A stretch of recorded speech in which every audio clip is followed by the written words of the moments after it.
So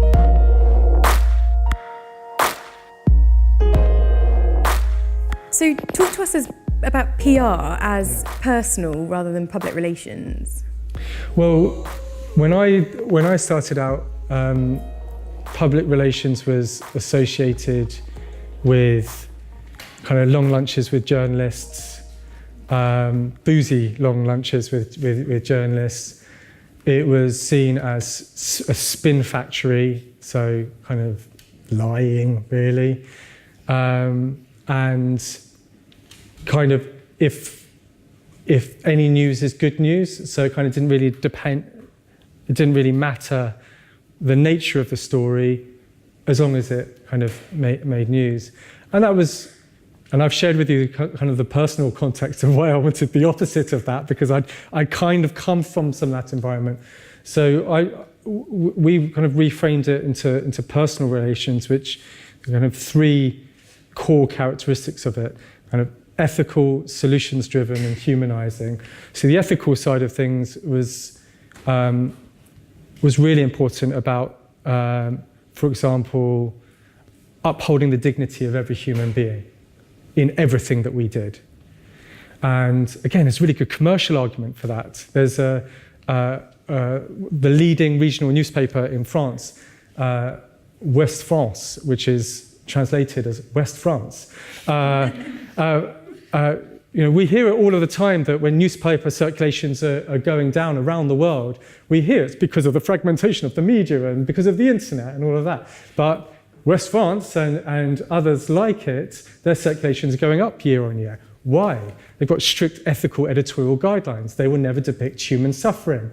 So rather than showing corpses on the front pages of the news, they might show an empty coat rail or coat hanger to depict the story, or focus in on the hands or something rather than depict that suffering, or find a creative way of communicating that story in a more nuanced and powerful and poignant way rather than showing a corpse.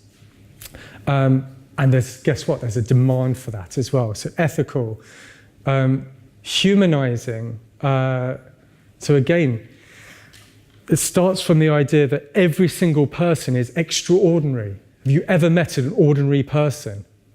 There's no such thing.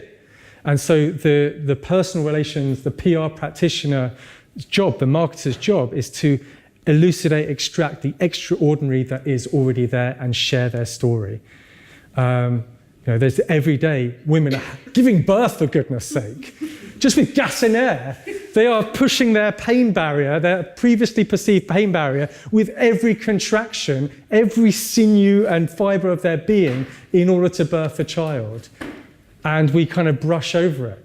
So is there a way of saying, hang on a second, there's a miracle going on here? And if we can share that story, there's again a demand for that, an editorial demand for that. And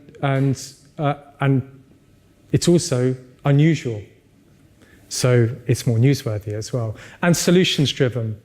Rather than perpetuating problem, sharing solutions. We created this initiative called Tolerance.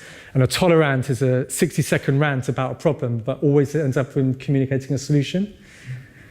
And it's quite a tough thing to do. Try it for a day of never communicating any sort of problem without offering a potential solution. It's quite tough to do. And so every single bit of communications that we put out, no matter how sensational the story or the conflict was, always talking about what other people are trying to do in order to address that as well. So there's a methodology around it, but again, it was just trying a bit about being a good person. That's it. Okay, so it's like communicating in a way that people care, and then, so how do you create, you talk about tolerant, but then how do you create campaigns in that vein? So I think all campaigns start from an objective that really, really excites and inspires. I mentioned about the and we created something called symbiotic communications. So there's personal relations, which is a subset of symbiotic communications. And I share that because it's really important that, for me, that every single campaign doesn't just seek to achieve your own objectives, but serves the higher the greater calling. So I'll give you a great example of this. There's a local seatbelt advert from a local police force. If you think of any seatbelt ad, what comes to mind?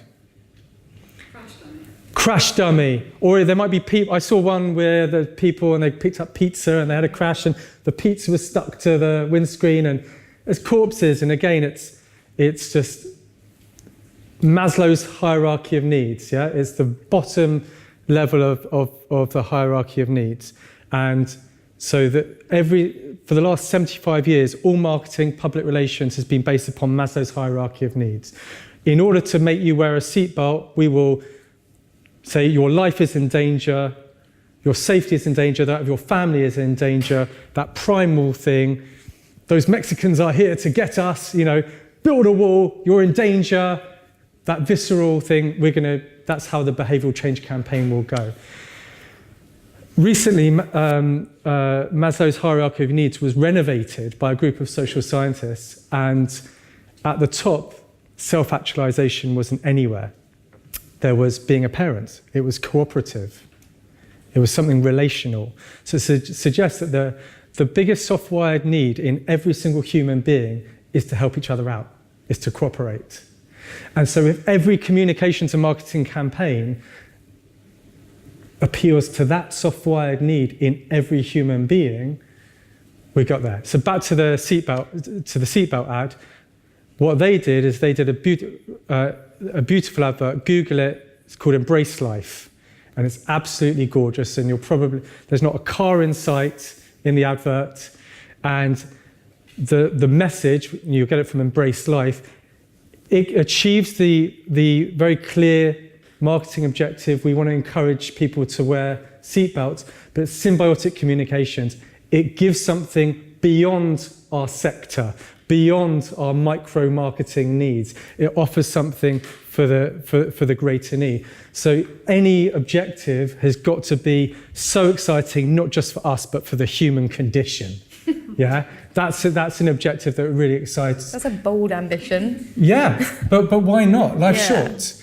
And then having a concept that can be summed up in 10 words that you can absolutely get what the whole campaign is about like that. And it gets everyone so excited, they just can't stop talking about it and thinking about it.